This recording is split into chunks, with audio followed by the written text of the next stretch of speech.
मृत्यु होईगला तांकर आत्मा स्वर्ग पहुँचला। स्वर्ग लोकरे तांको नियमित भोजन रे खाइबा बदल रे तांको सुना गहना दिया जाइथिला।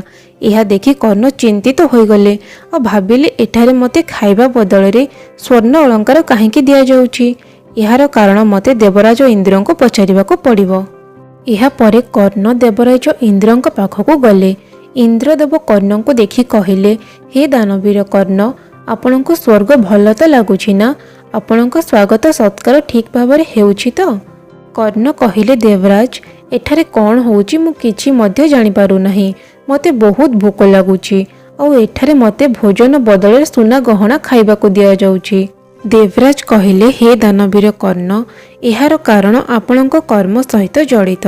मनुष्य निज जीवन काल रे जेते दान धर्म करे मरिबा परे ताकू सेतिकी प्राप्त हुए। कर्ण कहिले, देवराज इंद्र, मु तो